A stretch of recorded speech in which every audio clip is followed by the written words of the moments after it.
বুঝলি?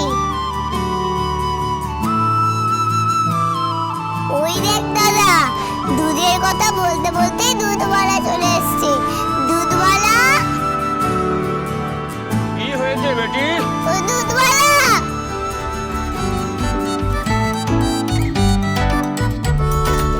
এই না দাদা, ধর। দাদা এখান থেকেই দুধ নেব। দুধওয়ালা, দুধ কত করে? কেন বেটি? বলি হবে তো? আছে তো?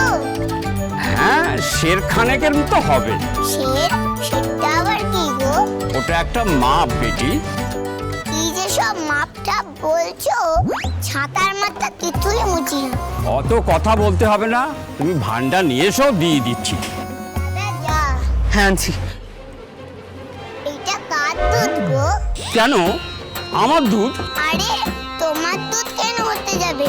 তুমি দুধ দাও নাকি? বলি গরু, মহিষ না ছাগলের দুধ? গরুর দুধ। ও, তা কি গরু? কেন, তুমি গরু চেনো নাকি? চিনি মানে? আমাদের বস্তিতে দুটো গরু আছে, তাদের দুধ নাকি? না না না না, তাদের হতে যাবে কেন? তবে এ দুধ আমাদের খাটালের আছে গো বেটি। তাই নাকি? হ্যাঁ, খাঁটি দুধ। তা তোমাকে কখনো এখানে আগে দেখিনি তো বেটি? হ্যাঁ, এখানে কদিন আগেই এসেছি।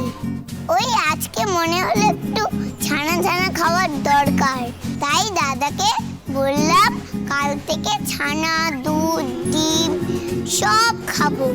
ওই শরীরটাকে তো রাখতে হবে, বলো? তা ঠিক, শরীরটাকে তো রাখতে হবে। এই নে। দাদা পয়সা আছে তো? হ্যাঁ, 1 লিটারের মতন হয়ে যাবে।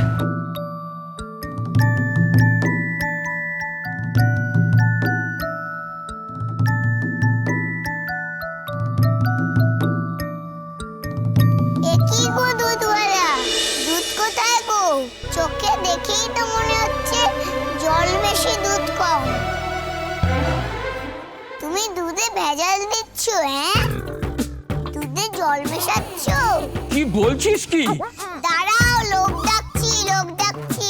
আমার একটা ডাকে না, বস্তির সব লোক চলে আসবে। আরে কি বলছিস বেটি? তুই কি বলছিস? কি বলছিস তুই? বাবা, এটা দুধ টেল টেল করছে।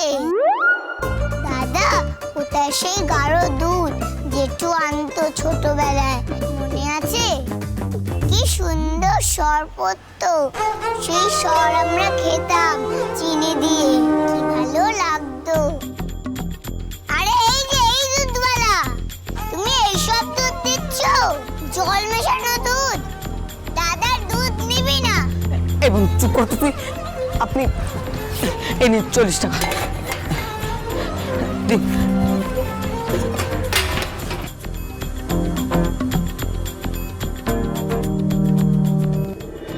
দাদা, জল মেশানো দুধ নিলি কেন? ঠিক আছে ঠিক আছে, উনি জল মিশিয়েছেন, তাতে আমি কি করব বল? ওদের তো শাস্তি হওয়া উচিত দাদা। ও ঠিক আছে, শাস্তি পরে হবে। তুই এখন যা ঘরে। তুই কোথায় যাবি দাদা? আমি আমি একটু বেরোবো। কোথায় কোথায় যাবি দাদা? সব জেনে তুই কি করবি বলতো? এই নে, এটা নিয়ে ঘরে যা। আজ আমি দুধ থেকে ছানা বার করবো, তারপর তোকে খেতে দেবো। যা। আচ্ছা দাদা, আজ ছানা খাবো চিনি দিয়ে। ঠিক আছে, নে এবার এটা সাবধানে নিয়ে যাবি। দাদা, কি? আমার না মনটা খুব খারাপ লাগছে। কেন? হঠাৎ মনে হলো, কি মনে হলো? মা যদি তারাদের দেশে থাকে আমাকে নিয়ে যাবে না তো? এসব তুই কি বলছিস শুনুন? এসব কথা কেন বলছিস তুই? কখনো বলবি না এসব কথা। কি জানি, মনটা কেমন যেন একটা কুডাক ডাকলো। থাক, আর কুডাক ডাকতে হবে না। যা, এটা নিয়ে তুই ঘরে যা। কৌশব মেয়ে কোথাকার, খালি আজে বাজে কথা বলে। এবার কিন্তু আমি তোকে ভীষণ বকবো তোকে। তাদের বুঝি কষ্ট হয় না? যা, এটা নিয়ে যা।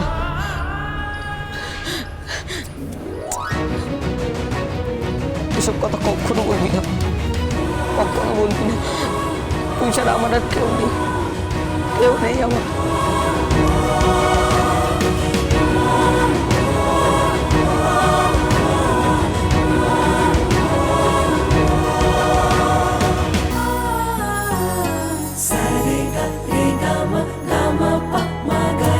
রেশমি সুতোয় বাঁধা ভাই বোন, একজন রাখি আর একজন বন্ধন। যাবো।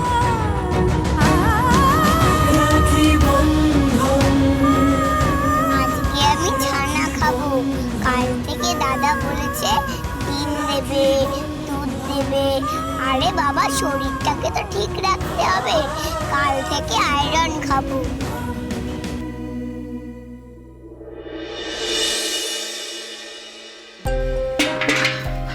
জেঠিমা, বালতি আর ঝাঁটা রেখে দিয়ে গেলাম।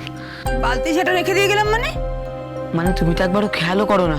ট্যাঙ্কে নোংরা জমেছিল, মশা কি সব ছিল, স্বাস্থ্যের পক্ষে খারাপ। তাই আমি পরিষ্কার করে দিয়েছি। সেটা করতে করতেই তো সকাল থেকে সন্ধ্যে গেল। ট্যাঙ্ক পরিষ্কার হয়ে গেছে। শোন শোন শোন, একটু চা রুটি খেয়ে যা দাঁড়া। বাড়ির চাকর বানিয়ে দিলে জেঠিমা?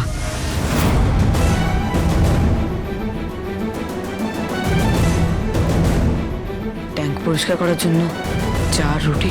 আমি বানাইনি বন্ধন, তুই নিজেকেই নিজে চাকর বানিয়েছিস। এসব বললো না জেঠিমা। তুমি খুব ভালো করে জানো আজকে বন্ধন অশিক্ষিত কেন। কেন বন্ধন পড়াশোনা করেনি, কেন বন্ধন দুবেলা চাকরের মতন পরিশ্রম করে বাড়িতে, কেন ট্যাঙ্ক পরিষ্কার করে, ইলেকট্রিকের কাজ করে। কোথায় এখন আমার খেলার বয়স, পড়াশোনা করার বয়স, আমার এখন জীবনটা উপভোগ করার বয়স। তা না করে আমি তোমার কাছ থেকে আমি কখনো ভালোবাসা পাইনি। সারা জীবন শুধু বোনের জন্য লড়াই করে যাচ্ছি। আজও দেখো বোনের জন্য দুধ কি ছানা মাখন সব ব্যবস্থা করে এসেছি। অথচ দেখো আমার নিজের বাড়িতে কিন্তু খাবারের কোনো অভাব নেই। জেঠু যে দোকানটা চালায় সেটা কিন্তু আমার বাবারই করে দেওয়া। দোকানটা এখনো চলছে। এখন জেঠু অসুস্থ বলে অন্য লোকে দোকানটা চালায়, কিন্তু তাতেও সংসারে টাকা আসে।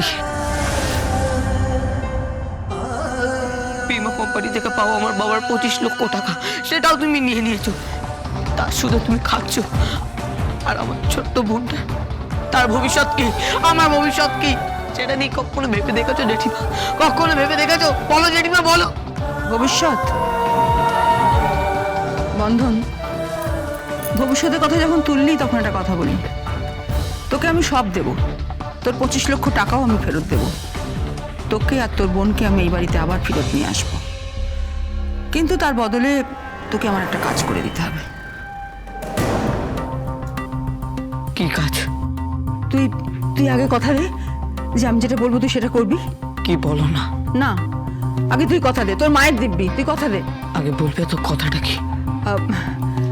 কোর্টে গিয়ে তোকে শুধু বলতে হবে যে ওই বহুরূপীটা নকল, ও তোদের মা নয়।